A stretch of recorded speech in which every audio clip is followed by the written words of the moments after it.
안녕하십니까. 청춘들을 위한 행복 프로젝트 절에서 만난 친구들 절친의 원빈입니다. 반갑습니다.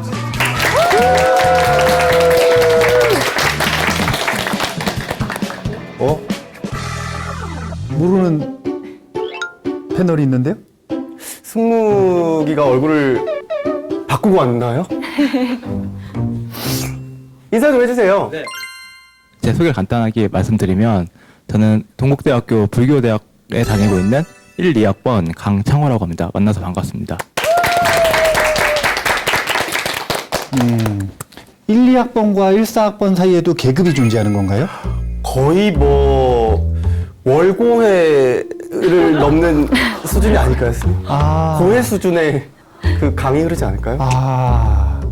그러시군요. 같은 과여야지 계급이 있죠? 글쎄요, 스님. 저는 대학을 다닌 지 너무 먼 일이라. 같은 대학은 안 돼요? 같은 대학도 하긴 한데 그래도 공사학번. 그럼 지금부터 바닥을 보고 밥도 맞다. 네. 이 서두에 이 계급 이야기를 한 게 어떤 법우님이 저한테 그 질문을 해서 그래요. 뭐요? 스님들끼리도 계급이 있냐 그러더라고요. 스님들끼리는 계급이 있을까요, 없을까요? 있을 것 같아요. 있을 것 같아요? 네. 그러면 어떤 기준으로 어떤 계급이 있을까요? 짬? 짬이 뭐예요? 범납? 범납. 정확해요. 그게 첫 번째 기준이에요. 또 두 번째 기준도 있어요. 그건 뭐지? 두 번째 기준 뭘까요? 저도 짬만 있어가지고 아니, 짬이 뭐예요? 짬이. 자, 범납. 저요. 네. 그거 아닌가 봐요. 뭐 총무원장 스님 아니면 주지 스님 이렇게 하듯이 직책에 따라서 이렇게 계급이 나뉘는 경우는 없나요? 직책. 네. 근데 직책은 사실은 뭐 높고 낮음의 개념이 아니라 역할의 다름을 얘기하는 거예요. 역할의 다름을 얘기하는 거기 때문에 그 역할 내에서 뭐 사수가 있을 수 있죠. 그 역할 내에서 사수가 있으면 그 사수가 선배가 되는 게 맞기는 한데 전체적인 개념에서는 사실은 뭐 그런 직책 가지고는 이 높고 낮음을 구분을 한다라고 하긴 조금 어렵고 일단 가장 기본적인 기준은 범납이에요. 1번. 그 다음 2번이 뭐냐면 저 알 것 같아요. 뭔데요? 그 스님이 종종 막 사형? 뭐 이런 얘기 하시잖아요. 네. 어느 스님께 이렇게 사사 같은 거 그 기준 있지 않을까요? 그것도 범납 따라서 사형 사제잖아요. 그렇구나. 두 번째 기준은 다른 게 아니라 이 사리불존자하고 목건연존자가 이 다른 스님들보다 나중에 출가했거든요. 그리고 다른 같이 출가한 스님들보다 나중에 아라한이 됐어요. 더 늦게.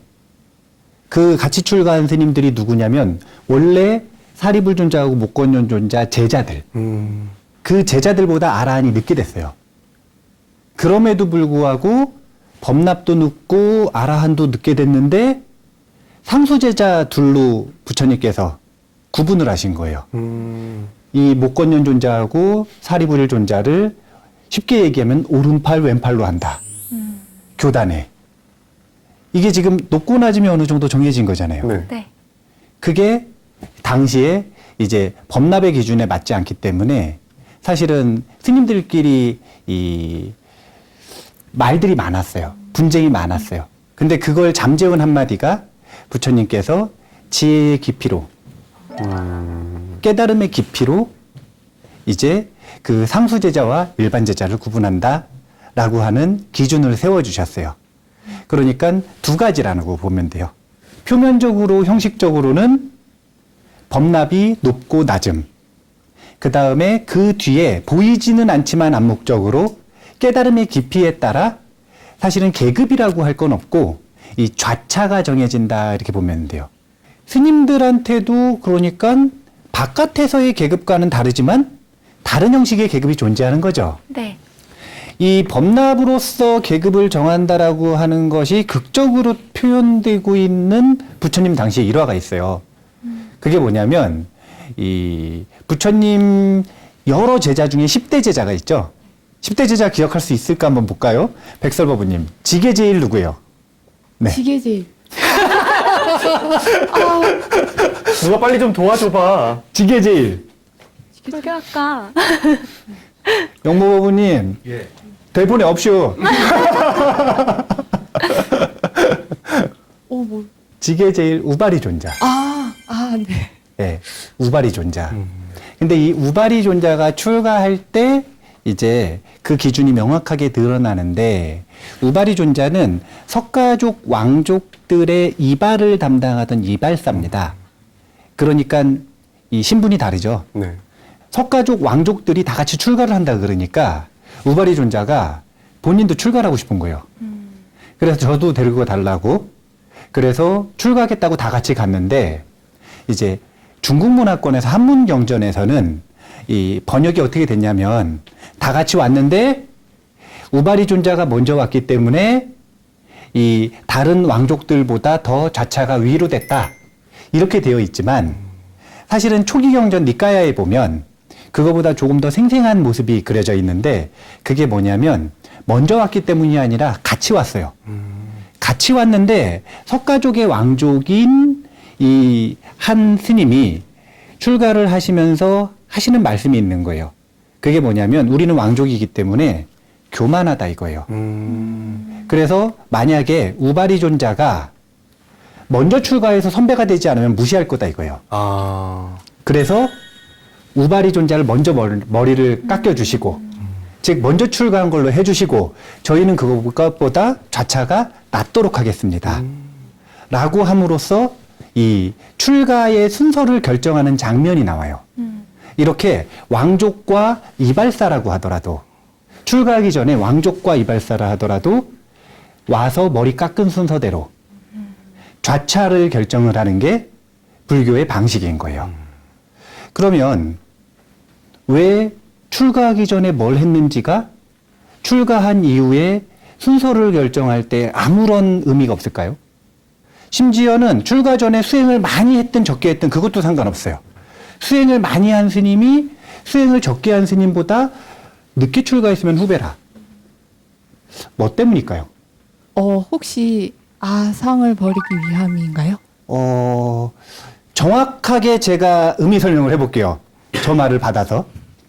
아상을 버리기 위한다라고 하는 것이 맞는데 부가 설명이 필요해요. 그게 뭐냐면 출가 집단에서는 더 이상 나를 위해 산다라는 건 없는 거예요. 나를 위해라고 하는 의미는 없는 거예요. 그러면 출가해서 나를 위한다라고 하는 게 없는데 기존에 내가 가지고 있던 돈이나 명예나 지식, 나이, 신분 이런 게 상관이 있을까요? 없을까요? 없어요. 없죠. 그게 없어야 되는데 있잖아요. 사실 조금 좀 있을 것 같긴 해요. 그러니까 없어야 되는데 있잖아요. 쟤는 분명히 속세에서 후배였는데 약간 이런 느낌. 그러니까 없어야 되는데 있죠. 네. 그래서 좌차를 정해준 거예요. 반대로 무조건 먼저 온 이가 그 전에 무엇을 했고 어떤 능력이 있고 이것과 상관없이 선배다. 이런 유를 정해주신 이유가 그 나를 위해 살던 아상이라고 하는 습관을 잠재우기 위해서 그러는 거예요. 이런 걸 보고 이 초기 불교의 이 무아의 법륜인 제1법륜의 성격이 드러난다라고 할 수가 있는 거예요. 출가를 하면 이제 나를 위해서 사는 게 아니라 이 내가 없음을 위해서 사는 겁니다. 내가 없음을 위해서. 출가하는 순서대로 행자 번호를 정해줘요. 행자실에 가면은 속과 성을 가지고 무슨 행자님이라든지 예를 들어서 백설법부가 출가를 한 거예요. 그럼 행자 단체방에서 자거든요. 행자실에서. 그러면 김 행자님이 되시든지 아니면은 3번으로 와서는 3번 행자가 되든지. 근데 행자가 적으면 번호로 부르겠어요? 성으로 부르겠어요? 성. 번호? 성? 행자가 적으면 성으로 부르겠죠. 근데 행자가 많으면 번호로 부르겠죠. 네. 제가 출가한 데는 해인사인데 해인사는 행자들이 많이 들어와요. 엄청 들어와요. 해인사는 이제 쉽게 얘기하면 불교계의 해병대라. 아주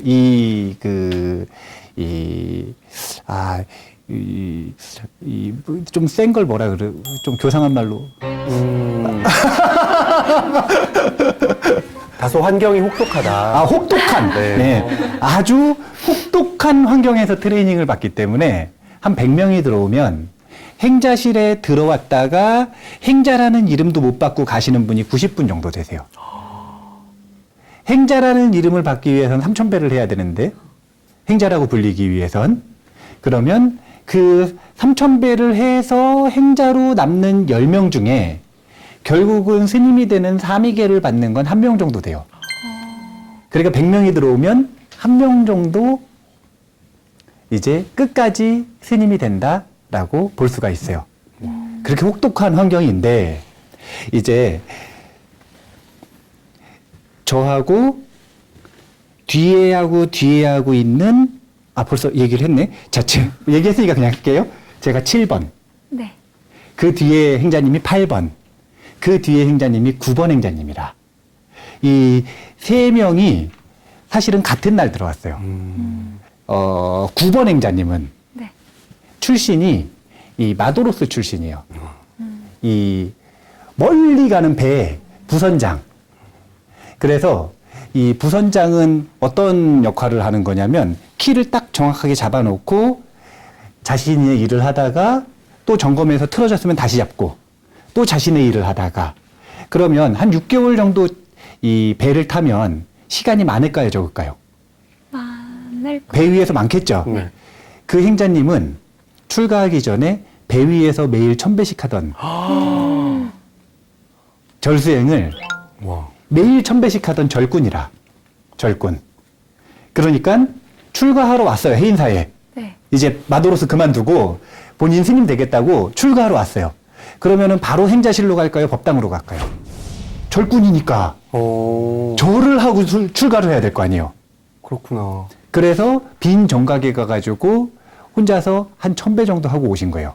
이 9번 행자님이 제일 먼저 산문을 들어왔는데 1,000배를 하느냐고 제일 늦게 들어와서 9번 행자님이시고 또 8번 행자님은 해인사 새벽 예불을 보러 왔는데 그 전에 이제 뭐 특별히 출가하고 싶은 마음은 없었는데 이 해인사 새벽 예불을 딱 하는데 이 사미 스님들, 이 강원 스님들이 한 100명 정도가 이 쭉 이렇게 줄 맞춰서 가는 걸 안행이라 그러는데 그 아주 박력 있는 모습을 딱 보고 법당 들어가가지고 예불을 참석을 했는데 너무 박력이 있더라는 거예요. 예불하는 거에 반한 거잖아요. 그렇죠. 그러면은 곧바로 행자실로 갔을까요? 아니면은 큰 법당으로 가셨을까요? 큰 법당. 큰법당. 네, 9번 행자님 원래 들어가시고 그 다음에 8번 행자님이 오셨거든요. 근데 8번 행자님은 큰 법당만 들려서 온 거예요. 그래서 8번 행자예요. 행자실 들어간 순서는 제가 7번, 8번 행자님이 8번, 그리고 처음 들어왔었던 행자님이 9번이라. 이렇게 해서 좌차가 7번, 8번, 9번이 되는 거예요. 이런 식으로 정해지는데 그 8번 행자님이 예불하는 거에 반했다 그랬잖아요. 네. 그 예불하는 것 중에서도 어느 부분에 반했냐면 이 강원에 딱 가면은 예불이 딱 끝나고 칠정례라고 하는 예불을 딱 끝내고 이 무슨 발언문 같은 걸 이렇게 쫙 펼쳐서 읽는 게 있어요. 보신 적 있으세요? 해인사에서 읽는 게 진짜 멋져요. 왜냐면은 되게 박력 있게 읽으시거든요. 딱 이렇게 칼 같은 자세로 딱 이렇게 펼치고 발언문을 읽으시는데 그 발언문 이름이 이산해연선사 발언문이에요. 이산해연선사 발언문. 그 모습을 보고 반하셔서 8번 행자님이 출가하신 거라. 근데 그 중간에 보면 이런 내용이 있어요.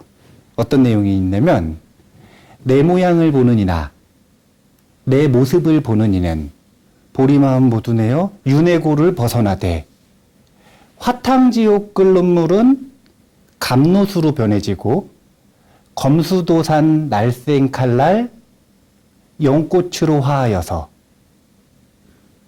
이런 구절들이 있어요. 근데 여기서 보면 화탕지옥 끓는 물은 감로. 감로수로 변해지고 검수도산 날쌘 칼날 연꽃. 연꽃으로 화여서 이런 구절이 있죠. 네. 이 구절들이 이 오늘 우리가 배워야 되는 육향의 전통적인 해석과 아주 닮아 있어요. 그래서 지금 서두에 이산해연선사 발언문 이야기를 하고 시작을 하는 건데 전통적인 해석에 대한 이야기를 먼저 해보면 이런 겁니다. 육향이라고 하는 게 있는데 우리가 시범문을 통해서 관세음보살이 일체지의 길로 안내하는 전체적인 깨달음의 지도를 다 봤어요. 열반산 꼭대기에 올라서 법신에서 만나는 것까지 기억이 나시죠? 네. 그런 다음에 육향의 내용을 보면 아약향, 도산, 자최, 절, 아약향, 화탕, 자, 소멸. 소멸. 도산이 저절로 무너진다는 뜻이고 화탕이 저절로 소멸된다는 거예요. 여기서 도산하고 화탕이 뭐냐면 도산지옥과 화탕지옥이라. 도산지옥과 화탕지옥이에요. 지금 보면 보리마음 모두 내어 윤회고를 벗어나되 화탕지옥 끓는 물은 감로수로 변해지고 검수도산 날성칼날은 연꽃으로 화하여서 이런 구절들이 있죠. 네. 거기 그 뜻이 어떻게 되는 거냐면 우리가 지금 공부했었던 이 권보리심 부분에 보면 송령만족제희구 영사멸제제제엽 천룡중성동자호 백천삼매 도는수 그 다음에 수지신시 광명당 수지심시 신통작이기 때문에 앞에 대비주 수행과 보리심 수행을 통해서 다양한 공덕들을 증득한 이들은 보면 그 몸은 수지신시 광명당 광명의 빛나는 깃발과 같고 그 마음은 수지심시 신통장 신통의 창고와 같다. 그래서 그 공덕이 주변에 이 다양한 고통을 사라지게 하고 행복을 만드는 원천이 된다. 라고 하는 그 공덕, 수행 공덕의 힘을 이야기한 적이 있는데 이렇게 수행을 많이 하면 그러면 어떻게 되는 거냐면 내 모양을 보는 이나 이게 뭐냐면 내 모습을 한 번이라도 보니나 또는 내 이름을 듣는 이는 내 이름을 한 번이라도 들은 이는 윤회고를 벗어나되 보리마음 모두 내어 윤회고를 벗어나되 보리심을 내서 윤회의 고통에서 벗어나되 그 구체적인 내용이 화탕지옥 끓는 물은 감로수로 변한다는 거예요. 그리고 검수도산의 그 칼날들은 연꽃으로 화한다는 거예요. 이게 지금 이 육향의 이 구절의 전통적인 해석과 맞물려서 육향을 해석하는 경향이 우리나라에는 있는 거예요. 지금 요 두 구절만 지금 보는 건데 보리심과 대비주 수행을 통해 공덕이 많아지면 공덕이 많아진 존재는 이제 법성의 몸을 이룬 존재, 깨달음을 이룬 존재들은 그 다음에 하는 일이라고 하는 건 뭐냐면 중생을 구제하는 겁니다. 그럼 중생을 구제하기 위해서 지옥에 갈 수 있겠죠? 네. 그러면 공덕이 많으니까 아약향도산, 내가 만약 보리심이 완성되어서 공덕이 큰 보살이 만약 도산지옥에 가면 그 도산이 저절로 무너져 내린다는 거예요. 그리고 내가 만약 화탕지옥에 가면 그 지옥의 고통이 끝난다는 겁니다. 이게 지금 전통적인 해석인 거예요. 전통적인 해석이라고 하는 건 그러니까 어떻게 되는 거냐면 깨달았어요. 오후.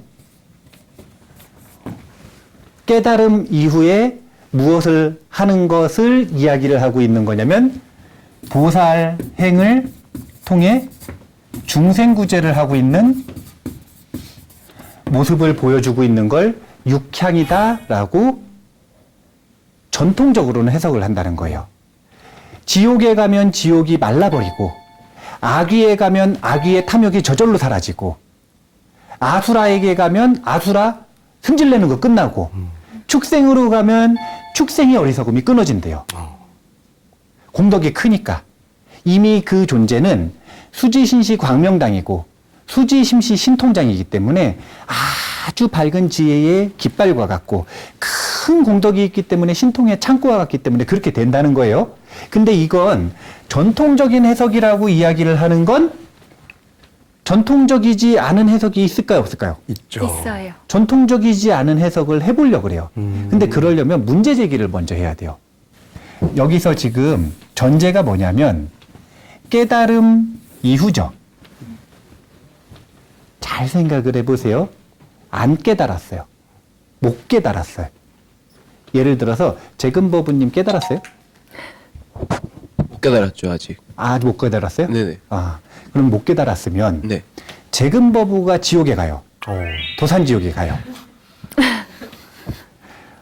마이크 잡아요. 예. 자, 재금법부가 도산지옥에 가는 거예요. 네네. 그럼 도산이 무너질까요? 안 무너지죠. 자, 오늘 아약향도산 도산자체절 이렇게 발언을 했어요. 네. 그리고 내일 죽었어요. 네. 지옥에 갔어요. 네. 그럼 도산이 무너질까요? 무너지지 않을까요? 발언만으로 무너질까요? 딱히 아니요. 안 무너지겠죠? 그의 죄가가 얼마나 있냐에 따라 발음만 해서 무너지면 지금부터 계속 갈 거예요. 무슨 자체죠? 아니, 보면 아직 못 깨달았다라는 건 범부란 뜻이잖아요. 네. 범부가 가지고 있는 공덕, 이 빈약한 공덕 가지고는 도산이 무너지지 않아요. 또 두 번째는 발언만 했다 그래서 도산이 무너지지 않아요. 만약에 발언만 해서 도산이 무너진다면 이 드림카 가지고 싶은 거 있나요? 저는 드림카 가지고 싶은 페라리 가지고 싶은. 페라리를 가지고 싶다라고 발언을 하면 내일 페라리가 생겨야 되는 거예요. 그렇죠. 이런 원리인 거예요. 네, 네. 발언했다고 도산이 무너진다면 페라리 갖고 싶다 그러면 페라리가 생겨야 되는 거예요. 근데 그렇지 않잖아요. 이 세상의 원리가 그렇지 않잖아요. 그건 지옥도 똑같은 거예요. 원리는 똑같아요. 그러면 결국은 그 드림카를 가지고 싶으면 발언을 해야 돼요? 돈을 벌어야 돼요? 돈을 벌어요. 돈을 벌어야죠. 돈을 조금 벌어야 돼? 많이 벌어야 돼? 많이 벌어야죠. 마찬가지로 도산을 그냥 본인이 도산지옥에 안 가고 싶은 게 아니라 도산지옥을 무너뜨리고 거기 있는 중생들에게 중생 구제를 하고 싶어요. 그럼 공덕이 요만큼 있어야 돼? 많이 있어야 돼요? 많아야죠. 그러면 이 해석이라고 하는 게 과연 자, 천수행자가 지금 천수경을 읽고 있습니다. 육향 부분을 읽고 있어요. 100명의 천수행자가 있어요. 이 중에서 도산이 무너질 만큼 공덕이 큰 사람은 몇 명이나 될까요? 거의 맞아. 없어요. 없을 것 같아요, 거의. 한 10,000명 있으면 한 명 있을까요? 있을까 말까? 한 10만 명당 한 명? 한 10만 명당 한 명? 네. 그래, 한 10만 명당 한 명이라고 치면 그러면은 나머지 99,999명은 지금 저렇게 발언을 하고 저렇게 마음을 먹는 게 자기 자신의 현실에 맞아요, 안 맞아요? 안 맞아요. 안 맞아요. 내가 이야기하고 싶은 새로운 해석은 왜 현실적인 해석은 없느냐 이거예요. 도산 지옥 가면 도산 무너질 자신 있느냐 이거예요. 그렇게 되기를 발언하는 건 참 좋은 건데 그건 발언이고 희망이잖아요. 그거 말고 현실적으로 도움이 되는 해석은 없느냐 이거예요. 왜냐하면 반복해서 마음을 먹고 반복해서 의미를 생각하는 그 의미로서 수행을 해나가면 그런 이 일종의 계약이 성립이 되는 거예요. 언약. 그러면 자기 자신에게 실질적으로 도움이 되는 내용을 가지고 관상 수행을 해야 될 거 아니에요. 자, 이 두 단어의 의미를 잘 보세요. 지옥에 간다.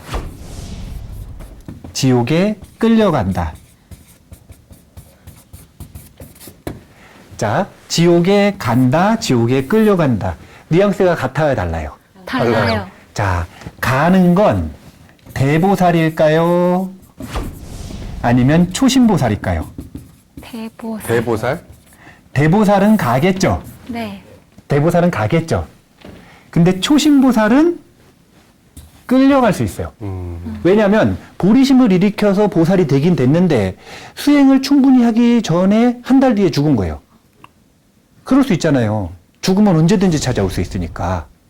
그런 경우에 어떻게 하느냐 이거예요. 그러네요. 왜냐하면 아까 10만 명 중에 1명꼴이라고 그랬잖아요. 그러면 나머지 99,999명은 평생 수행을 하다가도 대보살, 지옥에 자발적으로 가서 도산을 무너뜨리는 그 멋있는 모습을 보여주기가 어렵겠죠. 그럼 나머지 99,999명은 결국은 만약에 지옥 간다면 어떻게 가는 거냐면 끌려가는 건데 이 끌려갈 때 도움이 되는 해석이 없느냐 이거예요. 전문 용어는 적어드릴게요. 그냥 가는 걸 뭐라 그러냐면 원생이라 그럽니다. 원에서 간다 이거예요. 원에서 태어난다. 끌려가는 건 뭐라 그러냐면 업생이라 그래요. 업생. 이건 뭐냐면 업에 묶여서 태어난다. 지옥업에 묶여서 태어난다. 이런 거예요. 업생이냐 원생이냐인데 대부분의 천수경을 읽고 있는 이들은 정말 업생에 해당이 될 거란 말이에요.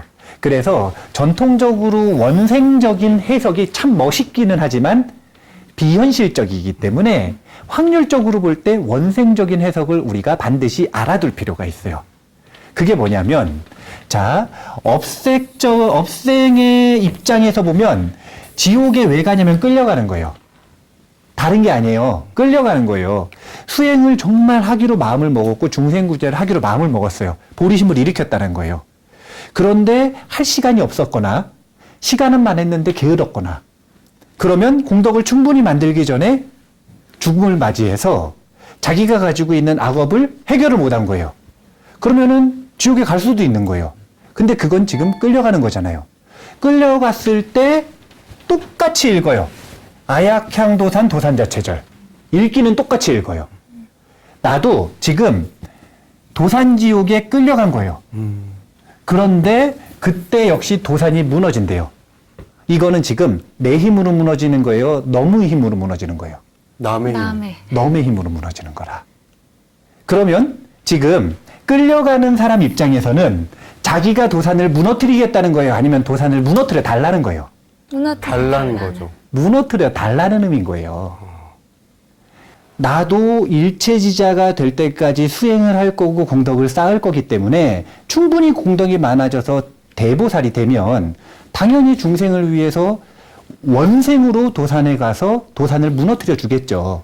근데 그게 아니라 그 전까지 충분히 공덕이 생기기 전까지 그 전까지 만약에 지옥에 끌려가면 이미 있는 대보살들이 있죠. 네. 수많은 보살님들이 계시는데 그 보살님들한테 부탁을 드리는 겁니다. 뭐라고 부탁을 드리냐면 해석이 달라지는 거죠. 내가 만약 도산지옥에 가면이 아니라 끌려간다면 어떻게 하는 거냐면 관세음보살님께 그 도산을 저절로 무너지도록 도와주십시오. 즉 나를 구해 주십시오 라고 구원의 메시지를 부탁을 드리는 거예요. 만약에 도산을 깨달은 다음에 가면 그건 전통적인 해석인 원생으로서의 해석이 맞다는 거예요. 근데 깨닫기 전에 가면 그러면 끌려가는 것이기 때문에 결국은 구제해달라라고 하는 이야기를 하고 있는 것이다. 그래서 사실은 정말 비율로 따지고 보면 오후에 천수경을 읽는 비율보다 오전에 깨닫기 전에 천수경을 읽는 비율이 많기 때문에 사실은 대부분 자기 자신에게 적절한 해석으로 작용을 하려면 그러면 이 오전의 해석인 육향은 스스로를 구제해달라고 하는 불보살님에 대한 요청이라고 보면 되는 거예요. 일종의 보험 같은 거라. 아, 갑자기 탁 알아듣네요. 확 와닿네요. 일종의 보험 같은 거예요. 왜냐하면 죽기 전에 자기가 어디까지 수행을 할 수 있을지는 알 수 없는 일이잖아요. 왜냐하면 지금 당장 죽을 수도 있고요. 내일 죽을 수도 있고 10년 뒤에 죽을 수도 있어요. 시간이 얼마나 남았는지도 모르고 내가 그동안 얼마나 열심히 할지도 모르고 얼마나 밀도 있게 집중할지도 알 수가 없어요. 어떤 인연으로 어떻게 될지 알 수 없단 말이에요. 그리고 확률적으로 볼 때 대부분의 존재들은 분명히 깨닫기 전에 죽는단 말이에요. 그러니까 그 위험도를 어떻게 할 거냐 이거예요. 보험을 들어야죠. 보험을. 자, 오후인 대보살의 입장과 오전인 초신보살의 입장에 따라서 해석이 갈렸죠. 네. 자, 영모법부님. 영모법부는 육향을 읽는다면 구제해달라고 읽는 거예요? 아니면은 구제하겠다고 읽는 거예요? 구제 해달라고 읽는 거죠. 아, 그게 지금 현재 자신의 입장이라는 거죠. 예. 하지만 두 가지가 오전이라 하더라도 이건 장기적인 목적. 장기적으로는 그렇게 구제받아서 또 보살행을 하고 구제받아서 또 보살행을 하고 하다가 보면 나중에 자기가 이 대보살이 되잖아요. 네. 그럼 다시 후배들을 구해줘야 되는 거예요. 예. 그래서 장기적으로는 저 해석이 맞고 아. 지금 당장 현실적이고 단기적인 해석에서는 이 구제해달라고 하는 오전의 해석이 맞다는 거예요. 그래서 지금 이 천수경을 읽을 때마다 쉽게 얘기하면 끊임없이 요청한 거예요. 관세음 보살에게. 내가 만약에 도산지옥에 가면 직접 오셔서 도산지옥 다 무너뜨리고 나를 구해달라. 그럼 관세음 보살님은 구해줄 준비가 돼 있을까요? 안 돼 있을까요? 되어 있죠. 되어 계시겠죠? 요청을 반복해서 해서 그 마음이 진심으로 자리 잡으면 관세음 보살님은 오셔서 도산을 무너뜨리고 구해주시는 거예요. 왜냐하면 명확한 요청이 있으니까. 언약의 힘이거든요. 영모법부가 매일매일 천수경을 잘 읽었다면 내일 죽어서 도산지옥에 가도 도산이 저절로 무너진다라는 거예요. 자기가 그렇게 매일 요청을 했고 언약이 명확하게 이루어졌다면 그럼 수행자가 미래가 불안할까요? 죽음 이유가 안심이 될까요? 안심이 되죠. 돼요. 안심이 됐을 때 수행을 더 안정적으로 할까요? 불안할 때 더 안정적으로 할까요? 안심이 됐을 때 안심이 됐을 때 더 안정적으로 할 수 있는 거예요. 쉽게 얘기하면 빽이 생기는 거라. 빽이. 그래서 지금 이 육향에 대한 해석이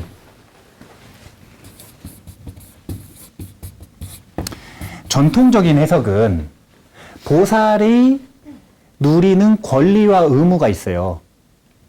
왜냐하면은 원보리심 파티 같은 경우에는 계약서에 가까운 느낌이 있다 그랬잖아요.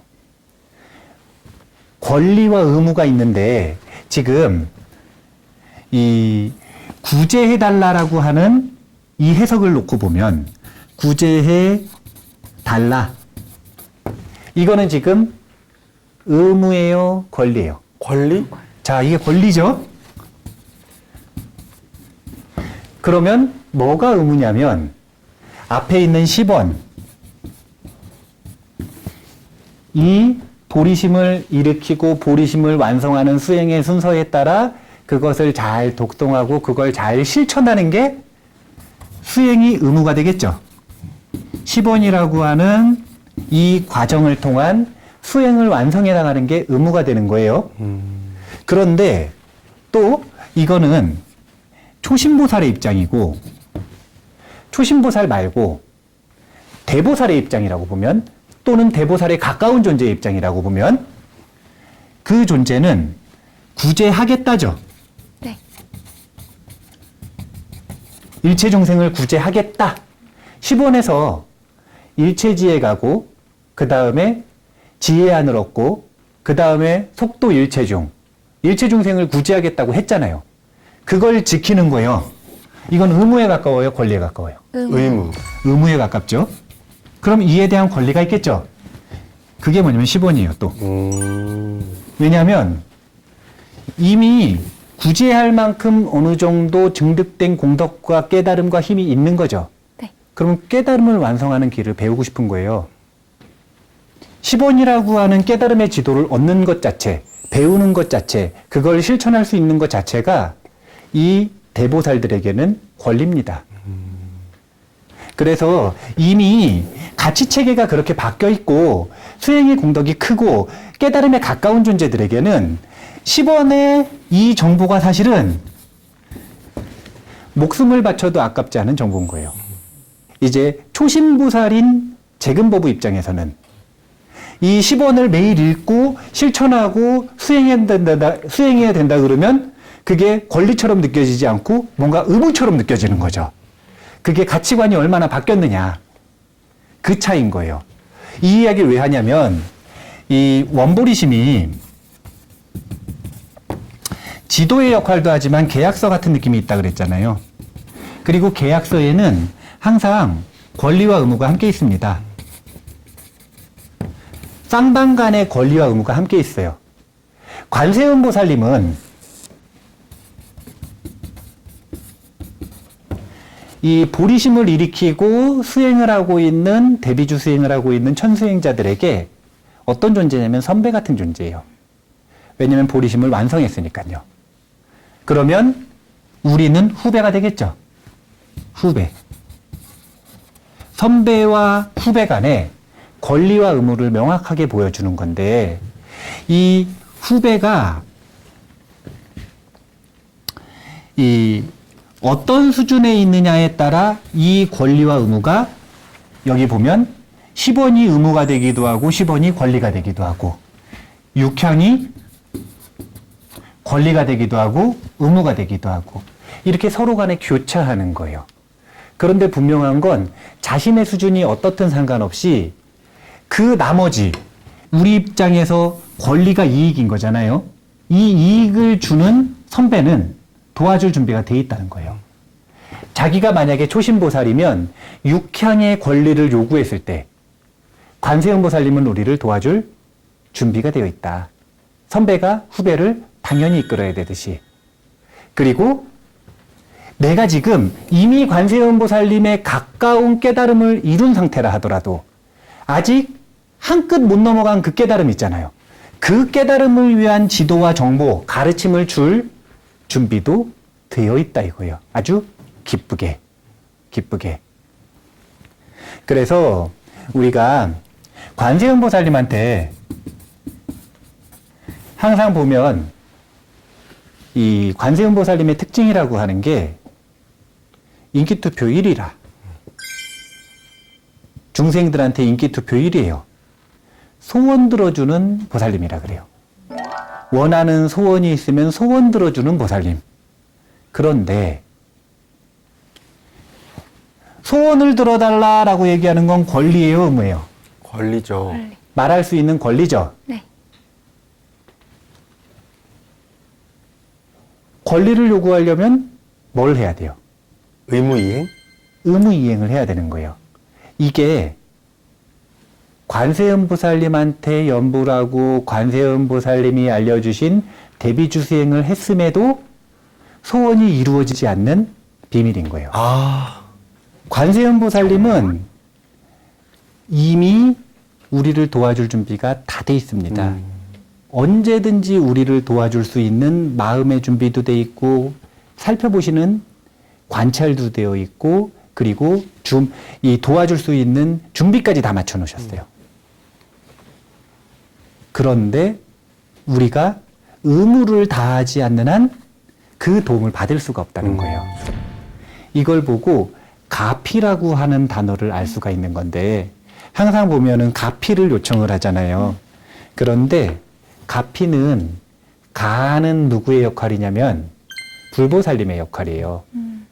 피는 누구의 역할이냐면 중생의 역할입니다. 그런데 불보살님은 항상 도와주실 준비가 돼 있다 그랬죠. 네. 그래서 가는 항상 이루어지고 있는 거예요. 그런데 그 이루어지고 있는 가를 보지 못하면 받을 수 있어요, 없어요? 없어요. 없죠.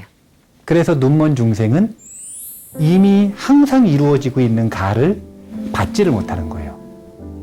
그래서 가피가 왜 안 이루어지나, 가피가 왜 내게 안 오나 라고 생각을 하면서 불보살님을 원망할 필요가 없어요. 불보살님은 항상 계약을 이행하고 계십니다. 항상. 다만 우리가 의무를 실천해서 받을 준비를 해야 되는 일만 남아있는 거예요. 그리고 그 받을 준비를 한다라고 하는 건 관세음보살님과의 관계에서 명확합니다. 그게 뭐냐면 원보리심을 일으켜서 보살의 가문에 태어나는 것. 보리심을 일으키면 이제 더 이상 불자라고 하지 않아요. 보살이라고 합니다. 보살. 명칭이 바뀌는 거예요. 이 명칭이 바뀌는 것, 그리고 고귀한 불보살님의 가문에 태어나는 것. 그래서 그 정체성이 아주 법왕의 아들인 법왕자로서 고귀해지는 것, 큰 몽덕이 생기는 것, 이 위대한 마음인 보리심이라고 하는 마음을 우리가 일으켜야만, 그래야만 불보살님이 항상 우리에게 이 도움을 주시는 그 도움, 자비심을 우리가 받아들일 수가 있는 것이다 라는 걸 기억을 하셔야 돼요. 예. 이 원보리심 파트는요, 지도 파트를 우리가 지금 이제 다 본 거예요. 그리고 계약서 내용을 지금 조금 더 자세하게 보기 시작을 한 겁니다. 오늘 육향 부분을 봤는데 전통적인 해석도 참 멋있어요. 그 마음도 당연히 가져야 됩니다. 왜냐하면 보살님들을 실천하셔야 되니까. 도움받으셨으면 갚아야 돼요. 관세음보살님한테 안 갚으셔도 돼요. 후배한테 갚는 거예요. 그런데 그 전통적인 해석 말고 현실적으로 이 육향을 읽을 때 구제하겠다가 아니라 나를 구제해 달라 라고 하는 구제 구원에 대한 요청, 이 마음을 꼭 일으키시고, 그리고 그에 대한 의무인 보리심을 일으키셔서 불보살님과 같은 가문에 태어나는 것, 이게 가피의 기본 조건이라는 것 꼭 기억을 해 두셔서 이 원하시는 소원이나 서원들을 관세음보살님의 가피력으로 꼭 이루시기를 바라겠습니다. 아이고, 시간이 다 됐네요. 마칠까요? 네. 네. 아, 잠깐만요. 스님 마치기 전에 모두가 궁금해할 한 가지 질문이 있어요. 네. 8번 행자님과 9번 행자님은 그래서 스님이 되셨나요? 그럼요. 오. 8번 행장님은 사실은 행방이 묘연하긴 한데 여전히 부산에서 이 스님으로 열심히 수행을 하시고 있다라는 소식을 간간히 듣고, 9번 행장님은 여전히 아마 지금도 법당에서 절하고 계실 거예요. 멋진 엔딩이네요. 15년째. 15년째. 어쨌든 우리가 꼭 가피의 눈을 떴으면 좋겠습니다. 네. 네. 그러면 마치겠습니다. 청춘들을 위한 행복 프로젝트, 절에서 만난 친구들, 절친!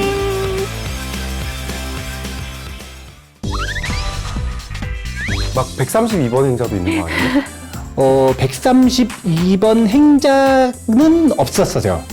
진리가 담겨져 있는 사학구계 중에 네 구절의 이 구절 진리 중에 앞에 전반부 두 구절만 딱 알려주는 거예요. 근데 그 뒤에 두 구절을 안 알려주는 거예요. 아, 야차의 모습으로. 목숨을 내놓으면 두 구절을 알려주겠다 그래요. 그러면 나머지 진리 두 구절을 듣기 위해 목숨을 내놓을까요, 안 내놓을까요? 진리에 대한 말 두 구절 듣는데 목숨을 바치는 것도 아깝지 않다라는 건, 진리를 배우고 실천할 수 있다라는 건 권리라는 거예요, 의무라는 거예요? 권리? 권리라는 거예요.